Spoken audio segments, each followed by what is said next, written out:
We're seeing people come back to more natural ways. My patients are frustrated with the results that they've been getting in their journey to reclaim their health. When it comes to emergency room and trauma, we're really leaders in the world. But when it comes to overall health, we're mostly managing our pain and suffering. There are definite medications, but they're not turning the condition around. They're allowing you to live as long as you can without that much pain and suffering. So people are forced to look for other ways to manage their health concerns. They're asking the question, is it possible for me to turn the clock back and go to the point in my life where I wasn't sick? Could be 5 years ago or 10 years ago, at that point where their bodies hadn't broken down yet. Well, the science world, not the medical world, is really pointing towards looking very deep in the body at the cellular level. And when you look at that level, you start to see that if the person is ever going to change their health, they have to address helping the smallest unit of their body get healthy again. Normal cells perform many functions essential to maintaining good health. They must be able to take in nutrition and eliminate waste or toxins. Normal cells must defend themselves from intruders like unfriendly bacteria, fungi, viruses, and free radicals, and repair the damage done by them. In addition, cells must work together as a team, communicating with other cells to achieve optimal organ and immune system function. Research has already proven our cells need certain essential nutrients, 26 different vitamins, 72 or more trace minerals, numerous fatty acids, and amino acids. Since our bodies don't produce these, we must get them from our diet. Recently, scientists have discovered that there are at least 8 sugars, called monosaccharides, that our cells also need for optimal function.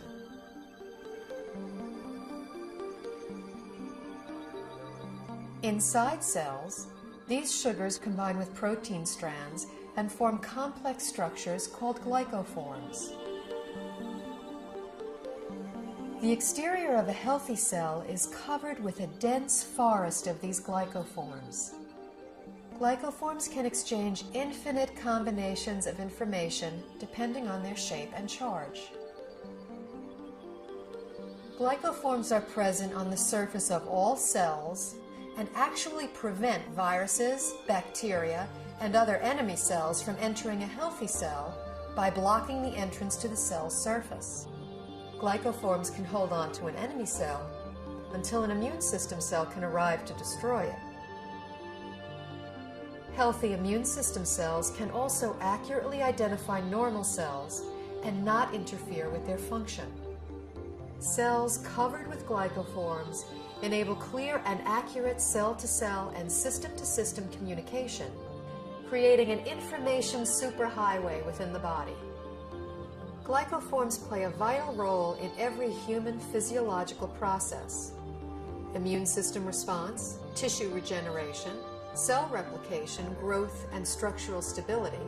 They are even responsible for the attraction of sperm cells to an egg cell surface to foster fertilization. When a cell does not receive the nutrition it needs, it cannot produce energy, and it really loses its function. Healthy cells don't function optimally without glyconutrients. That's all there is to it. We now know how important these 8 sugars are to human health. The problem is, only 2, glucose and galactose, are readily available in our modern diets. A fraction of these other 6 sugars can be gotten through diet, but modern agricultural methods, food processing, widespread use of toxic pesticides and chemical fertilizers have all but eliminated them from our food supply. It's only really been since a little before World War II that what we now call conventional methods, that's fertilizer and pesticides, even came into being. What was conventional farming for thousands of years, we're calling alternative farming and organic farming, and what we're calling conventional is actually a new experiment. The connection of healthy soil to healthy plants and to healthy people cannot be underestimated. Most farmers don't use organic fertilizer because of the economics. The government farm programs reward the use of conventional fertilizers. And then also many farmers grow for big agribusiness companies. When you're dealing in mega farms, the ideal crop is to pick the entire crop one day, get the pickers out of the field, get the money out, plow it down and put another crop in. That's like the perfect scenario. Crops are selected for uniform maturity and the ability to harvest quicker than they should. And that makes a huge difference in the protein content and the nutrient content. Optimally, you want the fruits and vegetables to stay on the vine or on the tree or on the plant for as long as possible, because in those last few days before ripening is when the essential sugars are brought to the fruit or vegetable. Everything that is not picked at its peak, everything that is shipped any length of time begins to lose its nutritional value. The nutrients actually start to oxidize. And once a vegetable turns a little brown or it's rusting, then it's going to cause free radical damage in your body. In addition, if something comes from a very long distance, it can have bacteria on it that your body is unfamiliar with. Generally speaking, the organic produce is much healthier, has a higher nutrient rate than the commercially grown vegetable. This whole thing of organic versus conventional, there's so few people that eat organic. 95% of the fruits and vegetables that are grown are conventional, which means that only a few people are eating organic foods. What I have my patients do is eat as many fruits and vegetables as you can, wash them, and assume that you're getting about a third of their phytonutrient value. I compared nutritional content of food from 1982 with what statistics are for 1999. I was amazed at the nutrient decline in many fruits and vegetables. Overall, it was an average 25% decline in nutrition across the board. That is staggering. It's shocking. If we are losing 25% of our nutritional content in 20 years, what are we going to have in 20 years from now and 20 years down the road? Pretty soon we're going to be eating water and a little fiber, and that's going to be it. The body, to an extent, can make glyconutrients. That's the job of the liver. However, that is an emergency mechanism, and we're making our own glyconutrients. It's basically a state of starvation. If you don't have enough of the right type of sugars, you have faulty processing. With the faulty processing, things can go wrong. Without vital sugars and a variety of other micronutrients, cells cannot create glycoforms. The result is a breakdown in cellular communication and immune system response. Depleted cells are unable to defend themselves effectively, so cell structures can be damaged and are not effective in healing and regenerating. In this weakened state, cells cannot communicate effectively, compromising the body's ability to identify problems.